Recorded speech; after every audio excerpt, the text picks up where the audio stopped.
Hello and welcome to Journeys in Fandom podcast. We're back yet again. It's the Doctor Who series finale. Woo! 8 weeks of the roller coaster ride that is new, old Who, new Who, what you can call it. New Who. New Who. And it's come to a crashing climax today. End. End. It's come to an end. Yes, it's come to an end. Are we happy about it? Are we sad about it? We'll find out, won't we? Oh, we've used that pun far too many times, I think.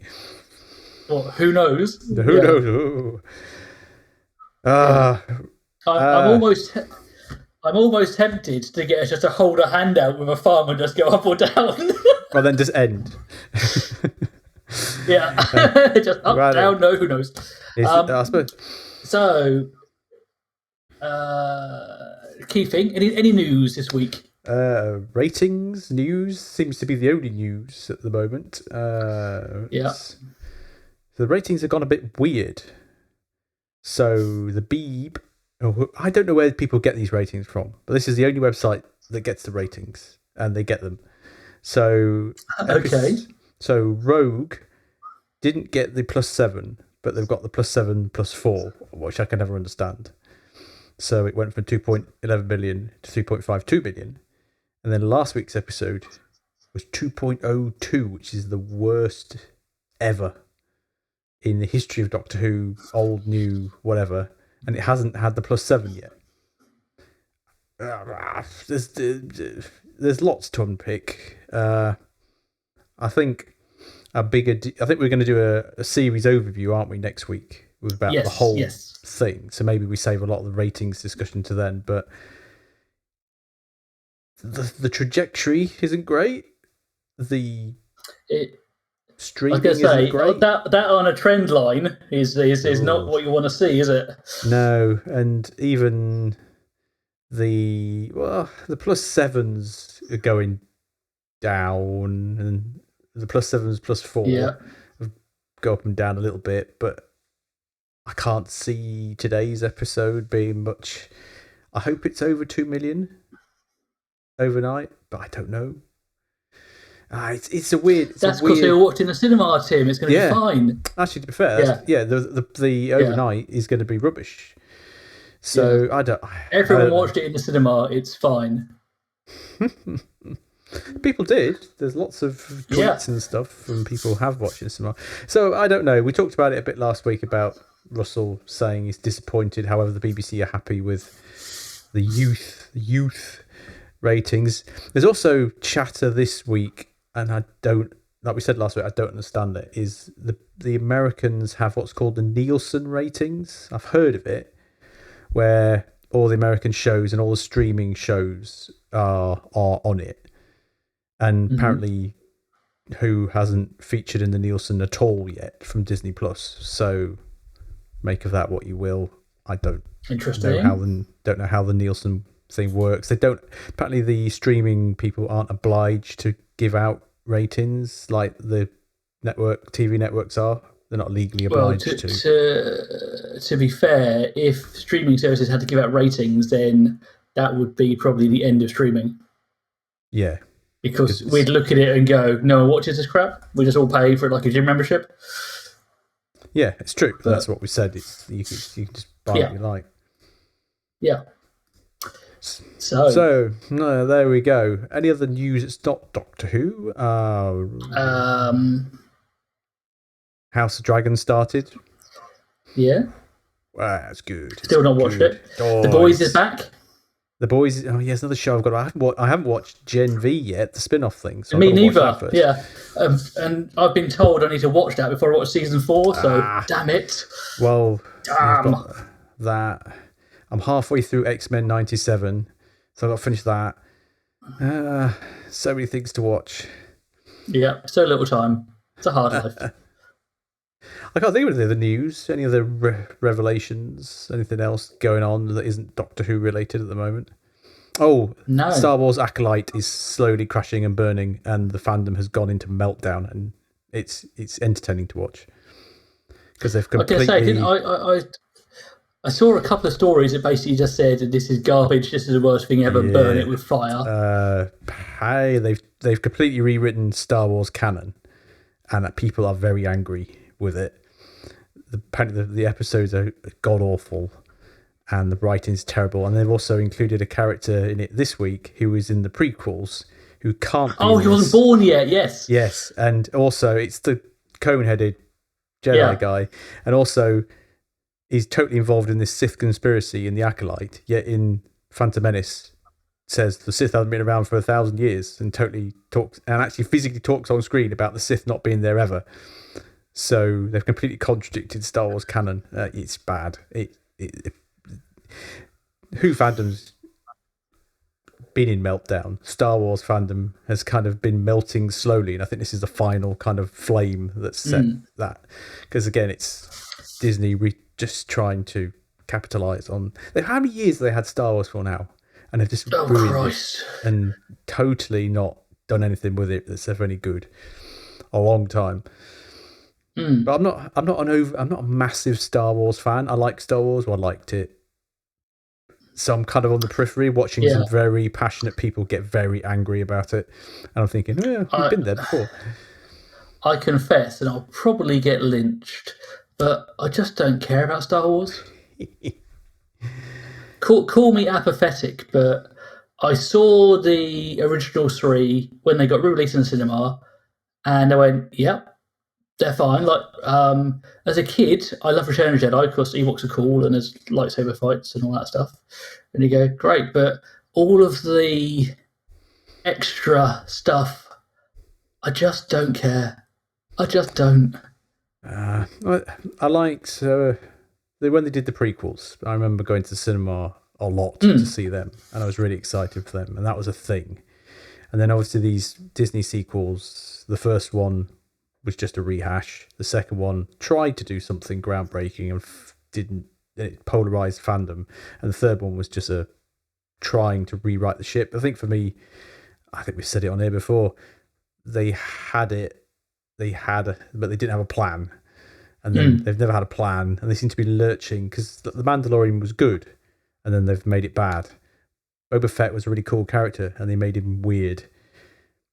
Andor apparently is very good. The only one that says anything that's any good is Rogue One. That's the one thing that actually has come out of Disney Star Wars, and that's a prequel to fit in between the old and the new. So Anyway, I digress. Yes, Star Wars fandom is in uproar because they've completely rewritten Star Wars.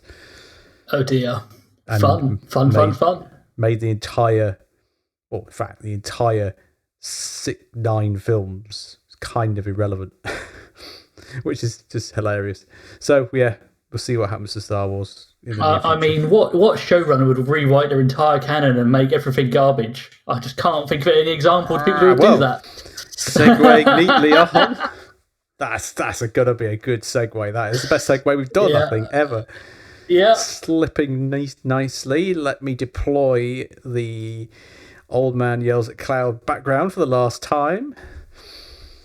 Whether we need it or not, I don't know. Yeah. So, should we just hold the thumbs out and up or down? Oh, yeah, well, we could do that. And a bit of visual effects for those of us not listening and watching on YouTube. After 3, 3, 2, 1, thumb.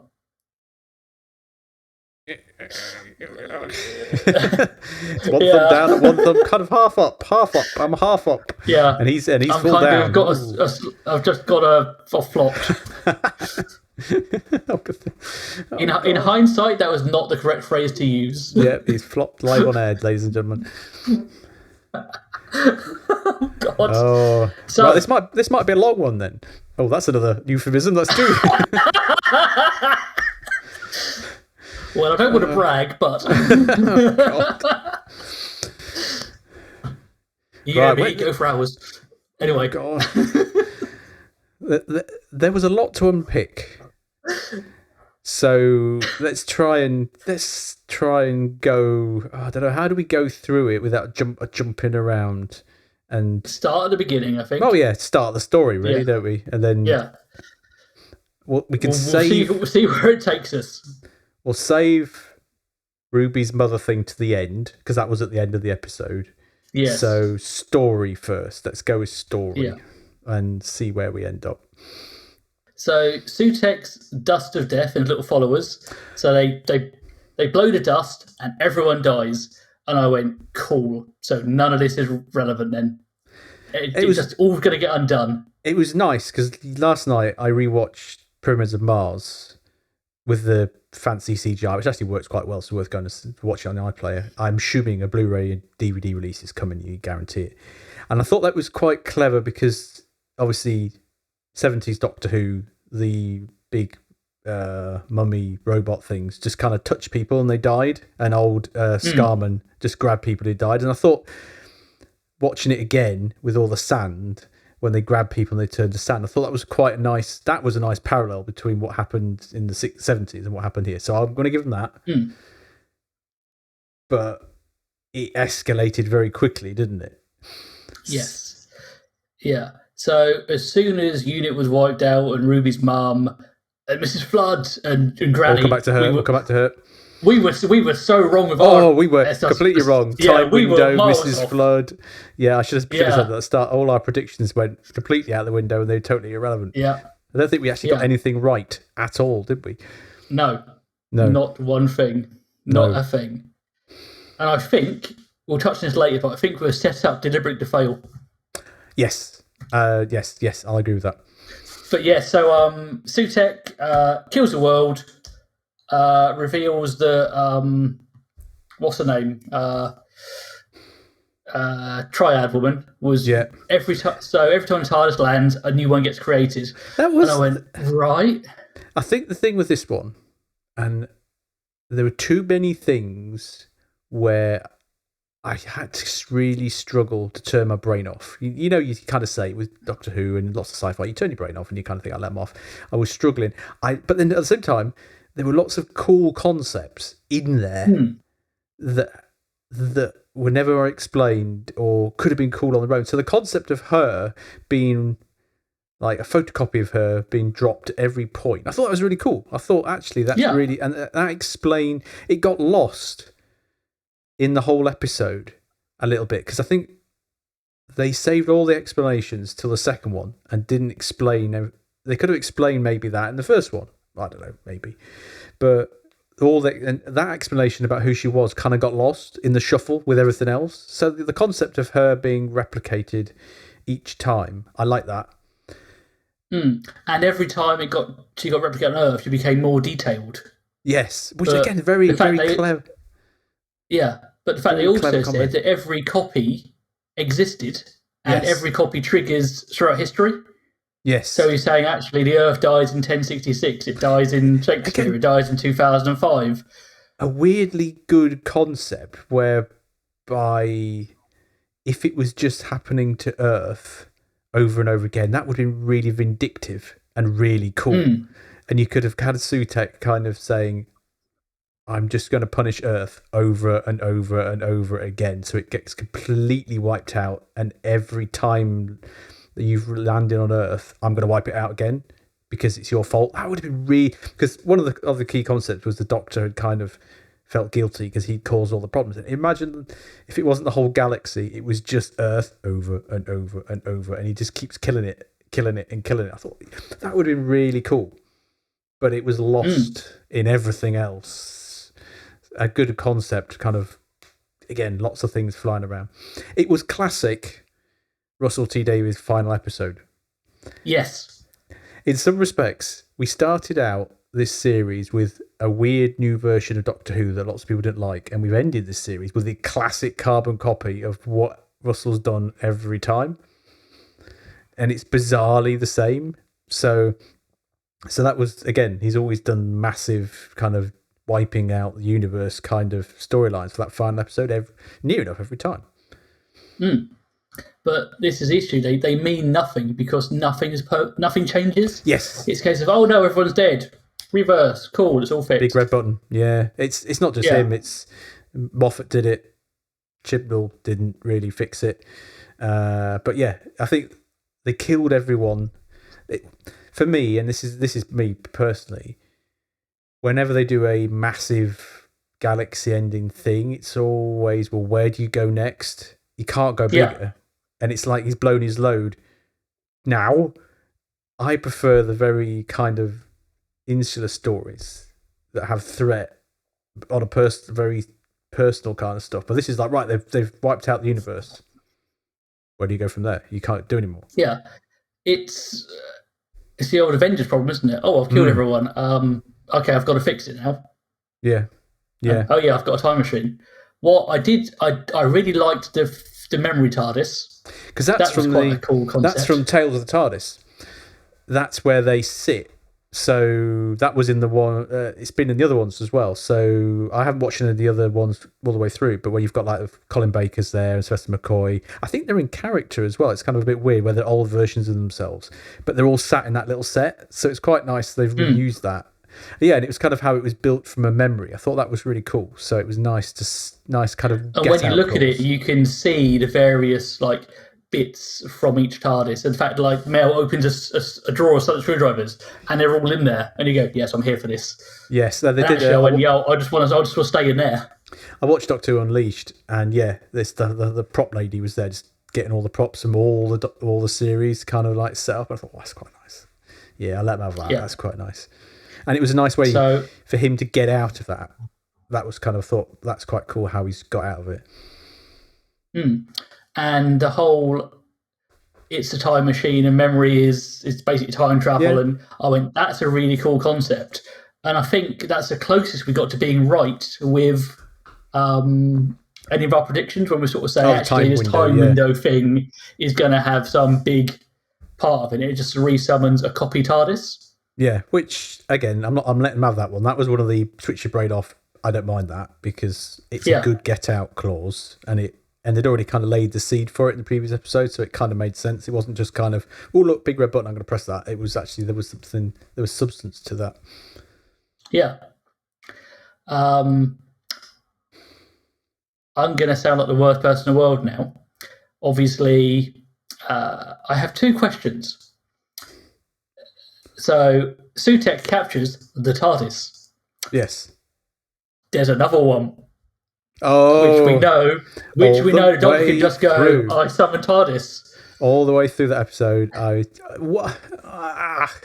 why did they have to do it? Why did they have to leave 14 in the bloody garden with that TARDIS? Yeah. It's so frustrating. It's so simple that you have a world-ending event and you've got a doctor who's probably going, could I have some more jam for my scone, please? Oh, look, the world's ending. Oh. Of course he's going to help. And that's what's really annoying me. So, using Doctor's magic TARDIS replicating hammer, he copies the TARDIS and makes a second one. So that two Suteks. Ancient god that's attached to it. Oh, becomes two of them. You just go, wait a minute, you've just split the TARDIS in half. Have you just split this god in half as well? Or, if he didn't, the other one's completely free. Sutekh just hopped onto his one. Yeah. It's not the Sutekh holding onto the TARDIS, which is actually quite a clever idea. It's the bloody two Doctor thing that they just... Why do it? Why do it? Yeah. Kill him off. They should have killed him off. And because there was one theory that I couldn't find the video to send to you. I was trying to find it. I lost it on TikTok, where someone had spotted that when they were having the garden party at the end of that, there's a throwaway reference where he took Rose to Mars, and someone said, "Oh, he went to Mars. Maybe Sutekh hitched a ride on the TARDIS, the 14th Doctor's TARDIS." So they were technically half right, and I was like, "Oh, that's really clever. That'd be really good." But no. It's annoying, but I just kept sitting there going, yep. Would he stand by and let this happen? No, he wouldn't. No, he wouldn't. Absolutely not. He's got a time. Unless he's enjoying a cup of tea so much, he has no time to react when the dust of death appears. Oh. But your problem is. So dust of death kills 14. Instant, doesn't have time to react. But in the same episode, they say, "Oh yeah, it can travel through family trees." Cool. So 15 dies because of 14 existing. Yeah. Whilst I agree, Wibbly Wobbly Timey-Wimey, he's on a TARDIS, he's protected, that kind of stuff. Yeah. Yes, Grumble. Well, Mel was on a TARDIS and she still dies, didn't she? yeah, good point. I think it's less to do with the death idea, more to do with the fact that there's another Doctor and another TARDIS, and it's the biggest loose end plot hole thing ever, and it's so frustrating. It's so frustrating. They just need to just got rid of him. And again, every time they're just going, the TARDIS it's barely functional. When you've literally got one down there, you can summon it with a click of your bloody fingers. Yes, that was established multiple times that you can do that. And if you could drive it with a whistle, we'll get to that. You can bloody summon it with a click of the fingers. When we get to that. So where are we? So they're in the memory TARDIS. Mel's feeling a bit tired, and then they have the TV screen point to Richie Sunak, doesn't it? And the worst Prime Minister ever. That was interesting because it was nice. There's some nice callbacks to the one episode that he wasn't in, and she kept sort of answering it. And I thought that was quite cool that he, like the whole 73 yards perception filter. Oh, nice! That was a nice little thing. And the way she just immediately went, "That's 73 yards," and you went, "How do you know that?" And all the audience are going, "Oh!" And the fact even he says, strange things happen at that distance, which is the distance of people who can't see properly anyway. Yeah, so that was cool. And the fact that she knew who the Prime Minister was, and we kind of knew because we'd seen it. DNA tests we'll come back to a bit later. Yeah. Oh no, we forgot Spoon Lady. The Spoon Lady in space. Because that doesn't happen here, does it? Because you get a little bit of. He needs to fix the TV with the spoon. So he's already spent Spoon Lady to get the TV to work so she can look at it. Yeah. It's so significant that you've forgotten the Spoon Lady that everyone thought was Susan or Jenny or who else? Clara or any number of people that turned out to be just Spoon Lady. Yeah.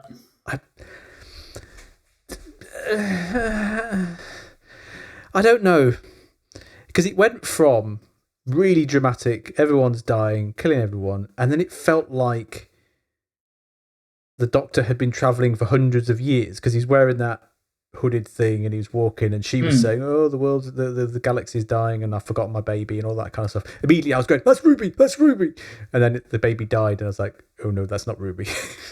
So I said to my son, every time there's a baby I'm shouting Ruby. He's like, shut up. I did genuinely think, I don't know if they threw that in because it was like, baby, there's a baby, baby, and the baby alarms were going off. Yeah. But Spoon Lady didn't really make it. Was I know what they were trying to do with it. It was kind of that whole concept of the world's dying and he witnesses it. It was a nice exchange between her and him, but it was just a bit odd. It felt the pacing dropped and then picked up again, and it was I don't know. After I watched some of the commentary with it, and I'll come to that because it's significant later. I'm going to go back and watch what he says during that bit because that whole thing didn't fit with the rest of the episode. I don't know why. It just felt off, like it was sort of slotted in. So yeah, spoon baby lady. Yeah. So we got that. So, got TV. Then we go to 2046, wasn't it? Yes, so I found it quite interesting when she goes, but the world's dead, surely they're all dead. And he goes, oh no, if I've been there, it exists because I've been there. And that whole like time-locked idea. Yeah. Yeah, I've time-travelled there, therefore it exists. And he's going, but it doesn't. What are your time-travel rules? Yeah, it's kind of weird. It's like, if he hadn't been there, it's dead. But if he had been there, it was alive but dead, if that makes sense. It had been created, but then it had been killed. So if he hadn't come here today, we'd all be dead. But if he had come here, all this would still be here, but we'd be dead. It was a means to an end to get them where they needed to be. They had a costume change, which Ruby suddenly had gone from wearing short skirt to army fatigues. Yeah. And it was like, where did that happen? Yeah, it was just kind of a bit random. Also, I've just to jump around a little bit back to the very beginning when the unit BattleBot dies. Oh, Blinks, yeah. Yeah. So is that AI? Is it sentient? Because obviously the dust of death kills it. Going, does it work on machines? I don't know if they actually explain what it is. It's an alien with robot armor. I don't know. I guess. Yeah. You know when you just look at something and go, what? Yeah, you assume it's organic under there somewhere, I guess. Yeah. We're going to jump around because all the planets had started dying, and he was name checking all the planets. Skaro had already been destroyed by the flux, and he name checked Skaro. But I'm pretty confident the Daleks were all killed during the flux, and the flux has never been reset. Venus had been destroyed in the flux. In fact, we talked about this before. The whole of our galaxy, bar Earth, had been destroyed, and the moon, obviously, because otherwise the tides would have gone a bit weird. So, but the flux, I think, is a bit of a. Ugh. So anyway, just to touch on the flux, because I've not subjected myself to this mess. God, don't. So did that just delete them permanently? Because obviously he's been to Skaro before the flux thing. Oh, I don't know. No, there's none of this timey-wimey bullshit. Where the 30 was at that point in time, which was 2022, 2021, they were all destroyed. So anything 2021 onwards, they weren't there because it was never reset. There was no big reset button for 13. It never happened.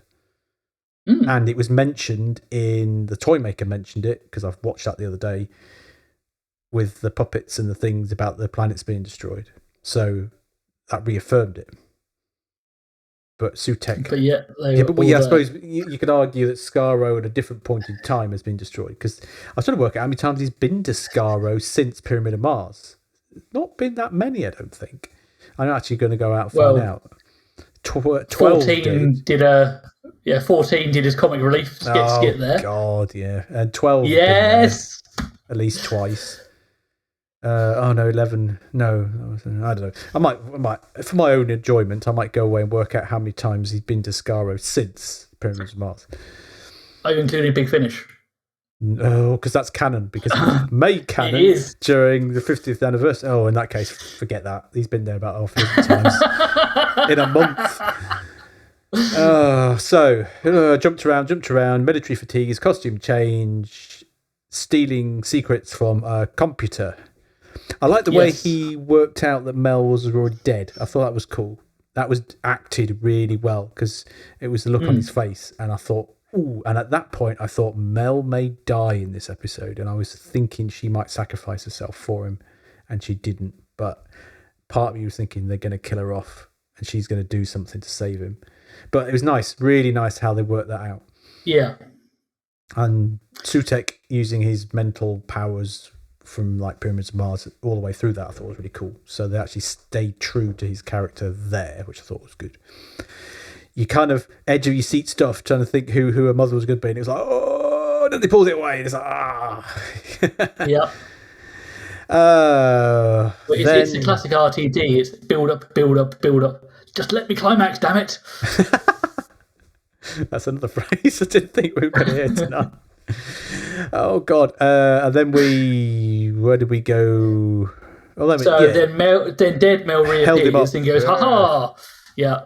And then we jumped where they brought them back. Yeah. So, having watched it the second time... you watched it twice, haven't you? Yeah. Yes, because at 1 a.m, could I remember how they got back? Could I hell? And then I went, oh yeah, so there's now a random abandoned TARDIS that kind of exists but doesn't. In the future. 2046. Oh yeah, that's true. In the middle of Downing Street. Yeah, but also because it's a memory TARDIS, does that mean it will just cease to be because it's not actually a real TARDIS in the first place, but he kind of made it real by believing in it? And arguably it was Ruby who was making it real for reasons. So with her not being there, would it just... Yeah, I would like to think that it just kind of slowly disappears because no one's keeping it going. Yeah. We can hope, because otherwise you've just literally said, oh yeah, so it's the worst, most evil person in the world ever, and you just literally left a TARDIS there going, hello. Oh, God. Yeah, so they took him back. I did think, again, Sutekh using the TARDIS to move people around. I thought that was quite cool. He was actually using it as a tool, as a weapon. Yeah, and him sort of saying, actually, I've sat on this thing for so long, I literally know how it works and have full control. But what was the first thing that you thought when you found out how Sutekh survived in the time vortex? I'll tell you what my one was. Did Captain Jack have a good chat with him when he flew through the time vortex? Yes, yes. You itching as well? We were literally going, oh, did Sutekh just hide around the other side of Captain Jack hanging on? Yeah. Oh, that was the first thing I thought. I just thought, yeah, is he hiding, like crouched down behind it as Captain Jack's going the other way? The way he survived, I thought it was cleverly. Yeah. It didn't need much explaining. It made sense. No. And the one thing they didn't say, well, they discussed about how he'd evolved, which was quite nice. So there was a little bit more. Absorbing the time vortex, isn't he? Yeah, there was a little bit more. If you watch the Tales of the TARDIS Pyramids of Mars thing, it starts off with him and Ruby in the memory TARDIS, and he's explaining to Ruby what happened, and he talks about him, Sutekh, evolving into a Titan, which I thought was quite a nice little god, Greek god kind of thing. And also, sidetrack, to keep warm, they sat around a little fire, and the fire is a model of 13's TARDIS, so it's pretty cool. Yes, and I thought it was quite nice. But yes, no, he kind of explained that he was a Titan, and I thought that's quite cool because obviously he's a lot bigger than he was last time. So yes, we jumped around a bit there, but essentially yes, he used the TARDIS, brought him back, and he wants to know who Ruby's mum is, like we all do. God damn it! Yeah. But then we didn't get to find out just then, no, because the big red button of doom got pressed, or it got wheeled into the room, didn't it? I don't know how I feel about how they defeated him or how they tricked him. Tricking him, fair enough. Tricking him, fair enough. I'll let them have that because the whole premise of Ruby and the mystery around her, I could kind of get that, but putting a lead on him, I don't know. Yeah, I think the issue for me was why does the god of death care about any of this stuff? He's going, I don't know, it's just this idea that just won't die. And you're going, you mean an idea? Because that's literally what all ideas are, behave. And then to be defeated by a dog collar. And a whistle. Yeah, and when you just go, that's the thing. So your whole episode, the thumb's doing this. It's kind of going up and down, and then at the end it just went, oh no. I think, like we said, with the whole ending of the universe, you built Sutekh up to be this massive, undefeatable entity. So whatever they were going to do to him to defeat him was always going to be a letdown. Yeah. At least with Thanos, it took how many hundreds of people to actually defeat him, but in the end it was the sacrifice of one person. That's why I thought Mel was going to kill herself to save him or something. But I don't know, it was a letdown because he was built up so high that putting a lead on him, although I quite like the kind of imagery of that, it kind of, I don't know, it's a weird one because I like the concept that Sutekh was obsessed with finding out who her mother was, like we all were, because of that whole analogy, and we'll get to that. And it just become, the idea got a life of its own, and that's why he was obsessed by it. Didn't explain why it snowed all the time, though, but I suppose we'll get to that. No. Or why Maestro saw it a different way and stuff like that. But don't know how I feel about it. I don't feel angry about it. But I feel like they could have done it in a different way, but I don't know how they could have done it. That's the thing. I can't think of better way is the wrong phrase. I can't think of how they could have done it differently because I can't think of anything. I think the issue I had is I got to the resolution of the story and I felt unsatisfied because there were too many, not continuity issues, but things where you're going, they've said this, but then nothing gets done about it. The snow, the who Ruby's mum is. You're going, I feel unsatisfied by this resolution. It's an odd one. That's the thing. I don't know how to make a more satisfying end because you've got a villain who's too powerful to defeat. Yes. Yeah, that's it. I think they've made him. Also, so when Unit shot him, the bullets died. The bullets turned to dust and sand. Yes. So when old Docky Boy latches on his rope, why does that not turn to bloody sand? Keep your own set of rules, Mr. Russell. Oh yeah, I didn't think about that. Yeah, well, it's timey-wimey rope there, wasn't it? What was it called? It had some kind of thing like the gloves. It had a name, and that would be the reason why. Again, but laser beams turn to sand. Maybe he was distracted by wanting to know who Ruby's mum was. Yeah. Maybe he put a bet on that it was Jenny, and it wasn't, and he was quite annoyed. Get me my money back, woman. Susan Triad. Oh, go back in time. Put another bet on. I don't know. What did you think about death killing death makes life? I don't.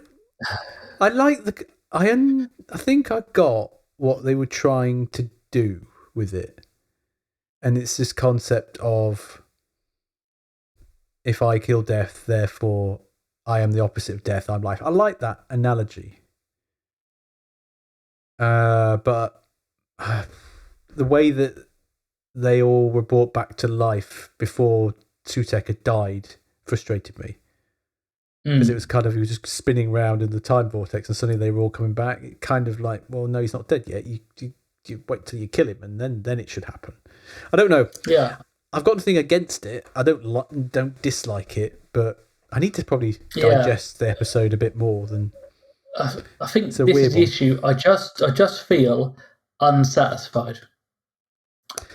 And even simple little things, like when they die, they're all standing up. When they come back to life, they're all laying on the ground. Just annoyed me. I don't know why, just did. Trying to think. Not all of them were. They kind of like, they all kind of, I suppose they were laying on the ground. Jobby the soldier, he was laying on the ground anyway. Yeah. And he came back to life. I don't know. I think the two big issues were he's too powerful and the universe-ending event was too big. So yes, I just don't know how you would do it. I might have to think about how episode next week. How could you How could we defeated Sutekh in a better way? I need to think about it. Obviously, they use the time vortex to kill him, which is fair enough. I quite like that. But that worked so well last time. Well, yeah. But you definitively saw him die. No, you saw him burn up this time. So he's different. So I don't know. I'll have to think about it. I'm going to think, how could they have defeated Sutekh in a better way than they did? Yeah. Because again, if going down like the Mel sacrificing herself route, you could have had that being like the spark of like hope or life, whatever, to reignite everything. And you go, that would have been quite nice. Yeah, a sacrifice to save it. And life. Yeah. And life finds a way. Ooh, there's an analogy for another thing. And actually, it's not the Doctor.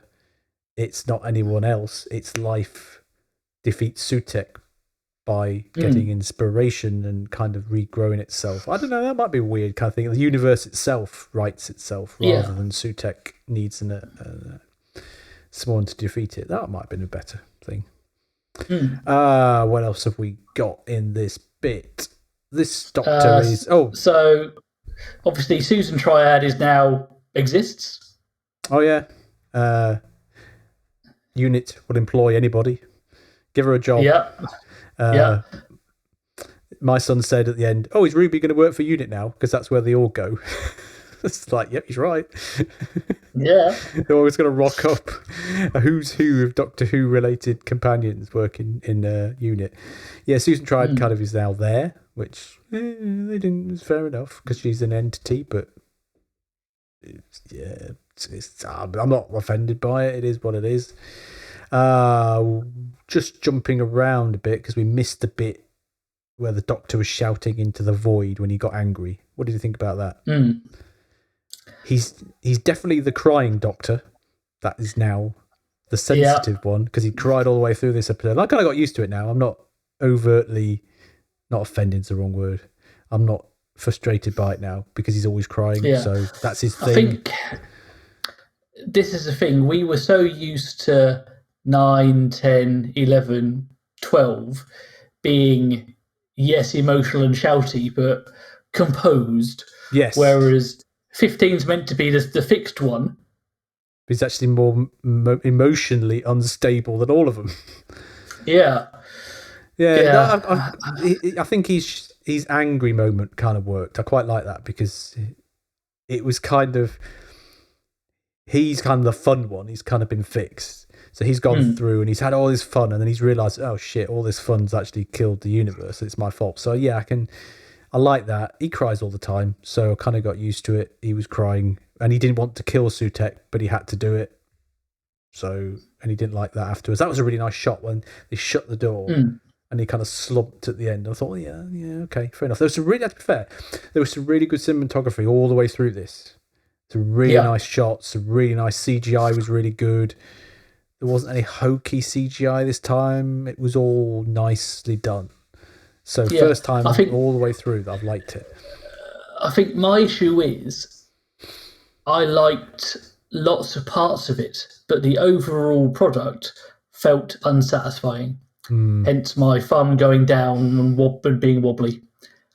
And that was my issue. Should we move on to Ruby's mum? Yeah, well, we got the unit. So I've got notes for this because this is the thing I made notes on. Unit did a DNA test of her. Why the hell didn't they do that in the previous episode? Why the hell didn't they do that 8 episodes ago? Where's the doctor's DNA test that he started at Christmas? And it was running, wasn't it? Never finished. Why didn't they just do a DNA test? Instead of doing all that time window VHS BS last week, why don't they just test the DNA? That was the biggest plot hole that I couldn't get round. Is if they did a DNA test then, why didn't they just do one? Instead of doing all this time window nonsense, they could have just gone, we'll test DNA. Yeah. And also, like, the whole idea of we're going to 2046 because the government DNA tested everybody. So you're going, okay, so we're going to make the assumption that in 2046, Ruby is alive and her mum's alive. Parents were alive. Yeah, if the parents are dead, there'd be no DNA test. It'd be pointless. Yeah. That one was the biggest plot hole that I couldn't get round. Is if Unit had the technology, why the hell didn't they just DNA test her instead of faffing around with the time window thing? That's number one. And that's the thing. If technology exists, Unit have it. That's the problem. Like when it takes like a few weeks for them to say, "Oh, we found such and such." No, you've done a DNA test. You can literally that's an afternoon on Google, mate, to work out where this person is. It's not a large amount of time exercise. Oh yes, that was my biggest thing. Yeah. But the fact that she was not anyone special, I liked it. I liked it for the reason that it turned out, the reason it was written. Because I watched the commentary, and Russell said he wrote that as in response to Star Wars Rise of the Jedi, whatever it was, the second one, where Rey Skywalker, before she ended up being the Emperor's daughter in a failed course correction, she was nobody. She was no one special. And he said he wrote that as a response to that. And I thought, you know what? I liked it because who made her special? The fans did. We all, didn't we? We did it. Everybody did it. Everyone thought she was going to be, and she wasn't. And you know what? And I'll get to the executions different. The concept worked for me. I thought, you know what? That's not too bad. She's not super godlike creature. She's just a normal human being. And that's the thing. We were expecting that because it's Russell's MO.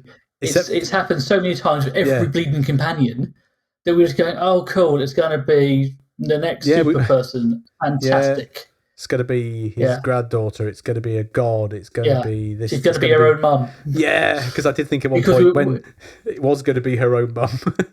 Yeah, because that's the thing. We were so, and I think that's what pulled us away from it, because we were so fixated on it. They were going to be someone special that actually them just being normal, standard, a regular person, you go, oh yeah. And we just went, the whole concept of they're special because everyone thinks they are. And we go, been there, done that. Yeah, yeah. So, and that's why, in a weird kind of way, and again, execution versus concept, the concept that even Sutekh wanted to know who she was, like all the fans wanted to, is why it worked in my head that actually he had become obsessed because the Doctor had become obsessed, because Ruby was obsessed, and actually there was nothing to it, but everyone was building her up to be something she wasn't. They're all getting really obsessed, and you could kind of see how the snow thing works, because it's a fixed point in time and she was tethered to that, and it was all the snow thing. That's how I kind of explain it. Timey-Wimey, it kind of made it happen, but not really. I can't really explain the snow thing too much, but the fact that Sutekh got obsessed by it was his downfall. And that kind of works for me. And going back to a previous conversation, how do you kill an all-powerful god? He made the all-powerful god made a mistake, because he got obsessed by a girl who was nothing. And I thought, oh, actually, I like that. But then it gets muddy there. It's as a concept, you go, yes. But like we said, the execution just fell short. And like I said, I was just left unsatisfied. I went, it's the old gun on the mantelpiece, isn't it? I want to see it fired. I want to see them be some ridiculous thing. I want to have that payoff, and you didn't give it to me. Although he did, again, the commentary thing's great.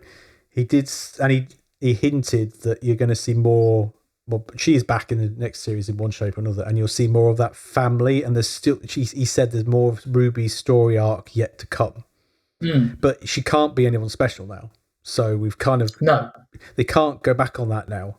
Her dad can't be anyone special. It has to be normal. If they go back on that and make her special by proxy, it won't work, and the whole concept and the whole story arc wouldn't work.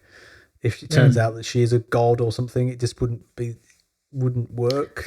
You know what I mean? unless they do a Rose where suddenly she was standard, and then suddenly the TARDIS goes, hello.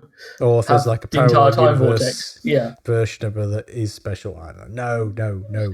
God, You've done it now. You've made her normal. Don't go back and make her special. Yeah. The scene in the coffee shop got me on multiple levels. Because first, my day job is I work in data protection and data security. So I can imagine the unit data protection officer going, you can't give out the mother's address. If she doesn't want to find you, you can't go and find her and stalk her in a coffee shop. I can imagine the scene where he's like, no, you can't go. Just sat there with the doctor going, no. I've just realised it's now canon that you're a unit data protection officer. Just sat there in a little uniform in a little office going, please, someone listen to me. You can't do any of this. We're all going to jail. It's against the law. It doesn't matter if you're from Gallifrey and you can use a time machine to find her. You can't do it. She might not want to be found. Yeah.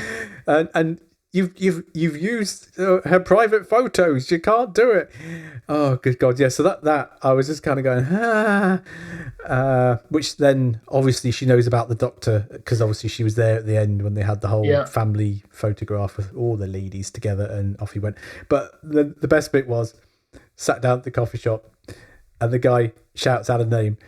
How many times did that happen in the coffee shop where they get the names completely wrong? I was expecting him to shout out, Robbie Sunrise. Yeah. Anyone here, Robbie Sunrise? Oh no, Ruby. It looks like Robbie. That would have been brilliant if it just instead of said Ruby Sunday, if he just said a name completely wrong, and it would have been even better. Robbie Sunrise. Here we go. Yes, Robbie Sunrise. It was nice, but the part of me was going, what happens if that poor woman didn't want to be found and just had written off that part of her life, and then this woman just like pops up in front of her and goes, "Oh, hello, you left me on the corner of this street. Get out! I don't want to speak to you. I'm going to sue." I think, not to be insensitive, but this is a whole. I'll try not to be insensitive, but no. But it's a whole actual bigger thing of the whole adoption versus birth parents and all sorts of things. Actually, it's a obviously minefield, and it's a timey-wimey. Don't switch your brain off. Really nice moment. It was a nice moment, to be fair. Yeah. And the whole story arc of Ruby was done really nicely. And the Doctor being emotional at the end, I'll let him have that one because it was a nice ending where they brought everybody together. And the way that she left him was done probably the best that I've seen them do it, where it was natural. There was no... the Doctor telling her to go away because he doesn't want her to die. There was no half-assed attempt to kill off a companion. There was no, I don't want to do this anymore because I don't want the stress. It was just, they didn't say it. It didn't need saying that she can't travel with him because she's got a new family, and he knows that. And even the way she said, "I love you," and he just smiled, and I just thought, you know what, that's probably the best parting of the ways they've done ever, and it just worked, and they worked really well. So that end bit was nice because it was kind of like he knew she had to go and she knew she had to go, but neither of them wanted to go, and it was kind of I like that. I really like that. I thought that was really nice, and the fact that she will be back and you will get to see that family unit. Yeah, it was good, but the poor old unit data protection officers just get really stressed out. No, and then obviously we had Mrs. Flood. Shall we talk about Mrs. Flood? Because there's rewind to last episode where we thought she was a follower of Sutekh because she went all spooky, and then the point where she died and she said, "Oh, I had so many plans, my dear." Yeah. And then when she came back and she was really excited, what did she say? Because what she said had a lot of meaning. I'll tell you what I'm coming anyway. What do you think about what she wore on the rooftop? Because loads of people are throwing around all sorts of stuff. Well, isn't that like Romana's outfit? I share my screen. I move to this image. Yes. Can you see that? Because someone pointed out she looked like Clara with a grey jumper on. Yeah. And then the Romana thing stood out like nobody's business. Yeah. Oh, that was it. Her phrase when she came back to life was "my clever boy," and Clara used to call 11 that. So a lot of people said, "Is she Romana?" No. A lot of people said she's a white guardian because she's wearing white. No, because she's a bit creepy. But she seems to be replicating companions in a weird kind of way. Someone said that the gilet she was wearing when she was set out on the street was a bit like Rory. It's a bit of a... But the Clara jumper, I saw someone mention that last week, and I thought, stretching it a bit, but the Romana coat. So that's obviously rolling into next series. I think they'll complete that story arc in this series too. Because he said... in the commentary, like you have to go to the commentary. Commentary's where it's all at, everybody. You need to go watch the commentary.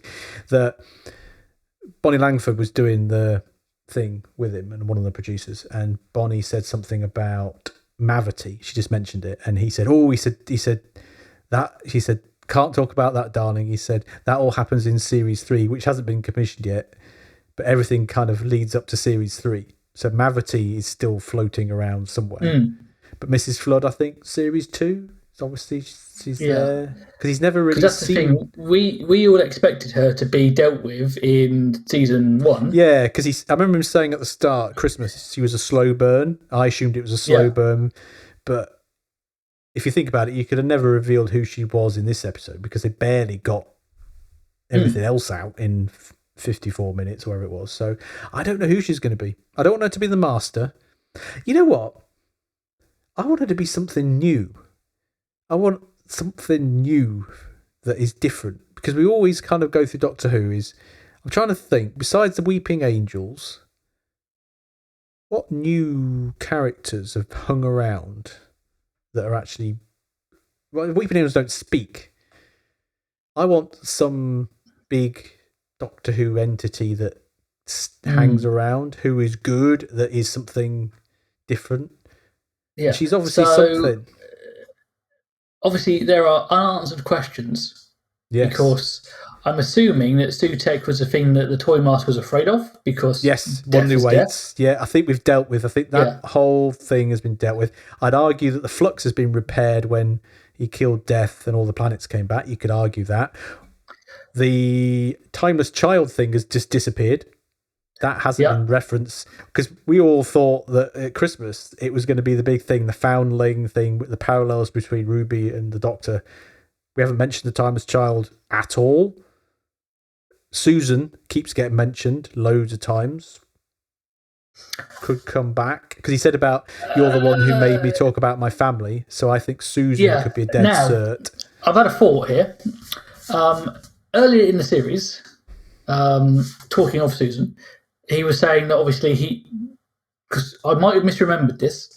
So didn't they say that, have you got a granddaughter when you haven't got kids? Yeah, and he said life of a Time Lord, didn't he? That was last episode. Yeah, but in previous iterations, he has referenced the fact he has had children and partners and all this stuff. So he was married to River Song and that whole concept with that, isn't it?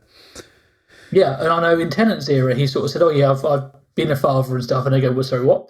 And you go in, wait. So which of these versions is right? I don't know. I think the fact that they reference family multiple times, and he mentioned it about Ruby being sort of opening that part of him up, which again is true. It's the first of the New Who people to really talk about his family. I think Russell couldn't resist bringing back Susan one way or another, because it would make sense, because she's probably... Well, she's still alive, for a start, the actress, if they're going to do it with her, Caroline Ford. If they're not, they could do it with somebody else. She's also a Time Lord, so you can do what you like. Yeah, exactly. So there's that. There is Jenny, which is, again, you could do it that way. So there's multiple ways they could do it. I think that's, I don't know, he tweeted the other day that if he gets to season 3, Gwen Cooper is in one of the episodes. He's writing the script at the moment. Lots of talk about season 3, which hasn't been commissioned yet. Will it get commissioned? I don't know. So that's a conversation for next week. Yeah. So Mrs. Flood is the big unanswered question at the moment. Yeah, but actually, that's a great hook for the next season. Oh, it is. Yeah. I like normally they just go, it's all closed off. Happy days. Start again. Yeah. So whether she pops up at Christmas. We're meeting the new companion at Christmas, I assume. So the only dangerous concept with her is obviously she is aware that there's an audience. Fourth wall kind of thing, isn't it? Yeah, it's a whole fourth wall Deadpool issue of, are you aware you're carrying on a TV show kind of thing, or are you just aware there's entities out there? Yeah, is she another god type thing? But I think they've kind of sewn up the god storyline in this series. It feels like they have. They've kind of done it because they've done 3 gods and Sutekh being the ultimate god. I don't know. So Mrs. Flood is a nice mystery to go into Christmas and then next year.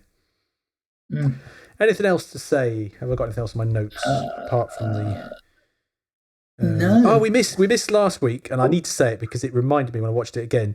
Susan Triad, when she came out onto stage, was just like Theresa May dancing, and I don't know if they did it on purpose, but yeah, and that's how I felt last time. And I meant to mention it last week, and I forgot that she comes on the screen, does the robot dance. And it reminded me of Theresa May. And I'm sure they must have done it. They must have done it because it was an awkward person. That must have been by design. Yeah. Susan Twist, the actress, is at LFCC, so I'm tempted to go and get. She only £20 for an autograph or photo. Might do it for a bit of a laugh. Seems like a nice lady, so I might pop and see her. Well. Oh, views of an 8-year-old of this episode. Hey. So we had quite a few. So he said, "Is Ruby going to get a job with Unit?" He was a bit like you. he was unsatisfied with the conclusion, especially with Ruby's mum. He was kind of like, "Is that it?" I was like, "That's quite clever." That was my problem. Is that it? And he was like, "Oh." To be fair, he had loads of questions all the way through the episode. Well, what's going on? Which is fair enough because there was lots to digest. Yeah. But that was the main thing. He was a bit frustrated that the whole build-up. He said, "Well, why was she wearing a cloak?"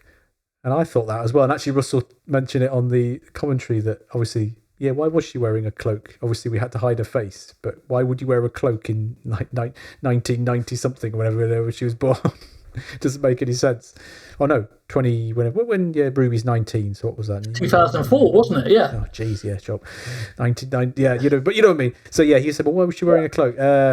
He liked the inside of the TARDIS. She was, yeah. With all the things, and I was explaining about Bessie the car and stuff like that. So that was quite. And obviously, he's watched a lot of the New Who already, so he kind of saw some stuff in there. But no, I think he wasn't as scared as he was last week. I think he got over that, which is fair enough, and he kind of absorbed the concept of what was going on and was intrigued to see how they were going to defeat Sutekh, but didn't seem overly that excited when he did. Kind of quite liked him, I think, in the end. Didn't want him to die. I said, well, they have kind of killed everybody. So, oh yeah. Just likes the villains. And I think, unsatisfied was how I came out of that episode. I'm pleased I didn't go and sit in the cinema, because I would have been annoyed. I would have been annoyed it cost me money and sleep. Yes. Did it? Here we go. Did it succumb to the Russell T Davies curse? I think it kind of did, didn't it? Not as bad as in previous times, but I think we rode the roller coaster. There was no Gollum Doctor, which is always a good thing. There was nothing offensive. No, there was nothing there that I sat there and went, "This is really offending me now." It was just. There was nothing. It was half cursed. But I think the reason was they built up Sutekh too much, and that was the thing. They'd overbuilt an under payoff. The payoff was not equal to the build up, and that's why I was left feeling unsatisfied. You dangled a carrot, and when you let me have it, it was plastic. That was my issue. I'm going, cool, I've got a carrot, but it's not a real one. That's not what I wanted. Yeah. No, I don't think it was 100% curse, maybe 50. It was never going to live up to it, but there was still some good stuff in there, some good concepts, rather than just pointless stuff. Anything else? I think have we done it? I think we have done it. So next time on Journeys in Fandom, are we going to rate one more Doctor Who for the thing? I think rate season 1. Rate season 1. Let's then we'll score. We will do our own personal rankings of 8 episodes, which won't take that long because there's only 8 episodes. Yeah, and then just a general feel about how this season, how Shooty's got on, how Millie Gibson's got on, all that kind of just general overview of the whole series. Yes, a wrap up. Yes, before we go on sabbatical, hibernate until Christmas. Until the next Doctor Who controversy comes up, because there'll be something else. Yeah, I guess obviously we'll be back for other things. We'll have to think about what we're going to do post Doctor Who, won't we? That's the thing. We've had 8 weeks of excitement and weekly episodes. Now we're going, and let's go back to bed. What do we do now? What do we do next?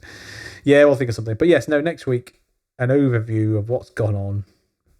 Yes. And and also what we think will happen, what we want from season 2 or season whatever we're on. Lots, yeah.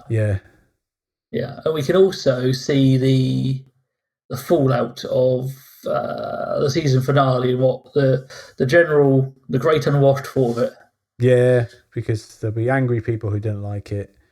To be fair, I've looked on Twitter today and most people liked it, but from what I'm seeing, people had the same concerns around the plot holiness, but it's not been getting a lot of negativity, which is good.